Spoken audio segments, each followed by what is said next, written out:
if I may add to what Mr. Jaitley has said, see, I would urge four things to be kept in mind when we talk about the disappointment in Washington about the supplier's liability. See, first, the backdrop of the Bhopal gas tragedy and the fact that the whole debate got resurrected after the recent judgment and the huge kind of outcry in India about the very paltry level of what people consider paltry level of compensation that was offered to the victims. Second, the cost of nuclear power itself. There are very serious concerns about how costly it will be and whether the state electricity boards will be able to really afford to purchase the electricity generated from nuclear plants and put them on the distribution network, and the differential between thermal-based plants, and India has plentiful coal, so thermal power is much cheaper than nuclear power. So there is a debate on that. Third, you would be aware of another major issue that's rattling the Indian system right now, which is opposition to land acquisition, particularly when it comes to setting up nuclear power plants. There's a big problem going on in Maharashtra, Jaitapur, where the French company has won the contract and then they are trying to set up the reactor, but there is a lot of resistance. And land acquisition itself has become a big issue across the country on various themes. And when it comes to nuclear power plants, the opposition is that much greater. Because in addition to the opposition to land acquisition, there are people, and that's my fourth point, who have reopened the debate on the desirability of nuclear power itself, especially in the aftermath of the tsunami in Japan and what we have seen. My colleague Janardhan may like to comment on that, but I'm only saying that, look, there are these four issues. So the Bhopal tragedy background, the cost of nuclear power, the issue of land acquisition for nuclear power plants, and the debate on the desirability of nuclear power itself. Now, given this background, I think that there needs to be some understanding, some kind of realization that it may not be a very popular kind of cause, setting up of nuclear power plants and reactors and increasing the quantum of nuclear energy in the system. In principle, I don't think there is very strong opposition to nuclear power or entire program, or even to the Indo-US deal. But safeguards, kind of roadblocks, and kind of ensuring that something untoward or problematic does not arise in future. I think this is a very genuine concern of political parties, other groups, activists, civil society organizations. I think this has to be kept in mind. India is not unique in this matter. There are other countries too where similar issues have cropped up. Jonathan, do you want to add something on? I think you covered it very well. Probably energy is definitely something we all need, but it's something like we need power, but we don't want a reactor in our backyard, right? So this is a typical tendency we all see in most of the parts of the world. So, definitely, it's filling the void between our conventional energy sources and also the renewable energy sources, which need to be viable down the line.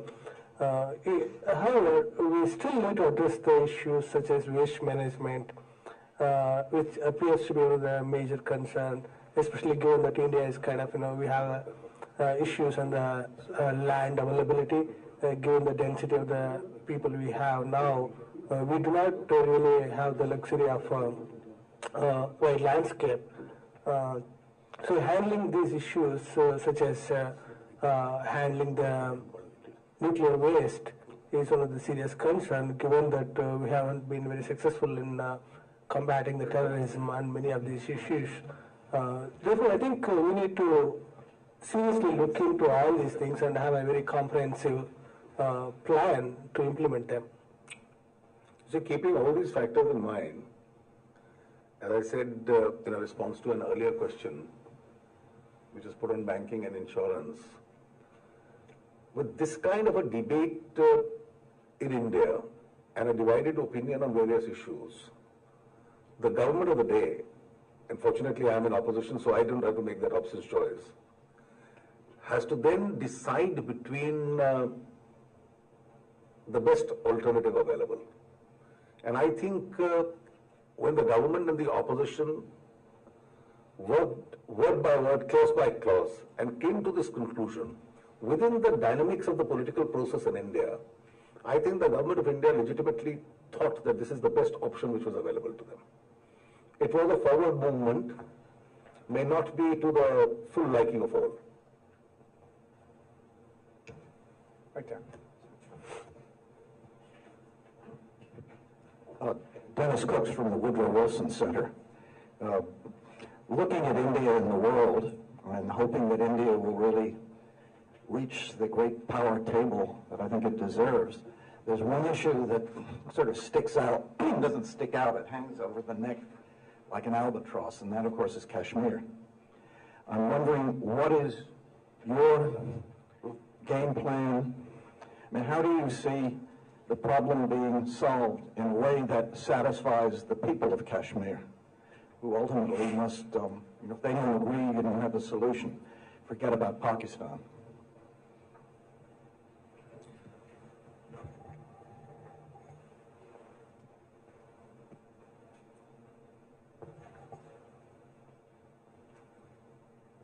It's certainly an issue which Pakistan has raised from time to time. I mentioned in my opening comment, Pakistan always had a difficulty in reconciling to Jammu and Kashmir being a part of India. And therefore, in its endeavor to raise the issue, you've had 3 stages of a Pakistan strategy. The first stage itself was conventional war.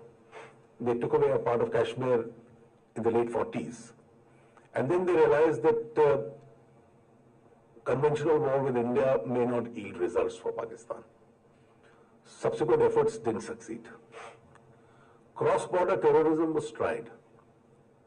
And suddenly they realized a few years ago that the global appetite for either accepting terrorism or allowing you to reap the fruits of terror itself is now limited. The world doesn't accept it. So you've had small separatist groups in the valley which are actively supported by them. Violence is a strategy by those groups. And therefore, sporadic incidents which come up really do come up essentially because of violent protests. So last year also, the stone throwing incidents. Now these are not stone throwing incidents which have taken place in isolation. These were all planned and concerted efforts. There's a police picket of 6 people. You have a mob of 5,000 people with 5 stones each in their bag. So 25,000 stones being thrown at 6 people. Obviously there will be some police reaction. And therefore the protests would come up as a result of whatever action which would take. In a peaceful Kashmir, and there is a lot of Indian effort which goes in. It's not only the security expenditure, even in terms of developmental expenditure, the per capita expenditure that is put into the state of Jammu and Kashmir by the government of India is huge. In fact, you'll be surprised that the below poverty line figure in India amongst the least is in the state of Jammu and Kashmir. That's essentially because of the kind of resource that the Indian state puts in. Now, in a peaceful Kashmir, these few separatist leaders, and I can assure you there are not too many of them, are essentially speakers every Friday at the prayer meeting. They survive only when there is turmoil in Kashmir. So their strategy is to provoke a violent incident. Now, we in India, and in fact, in one of the, not only as India as a state, we had a parliamentary delegation which went last year, and my party is considered comparatively far stronger on the Kashmir issue than most other parties. I penned down a reaction which will be circulated to you as a part of a booklet,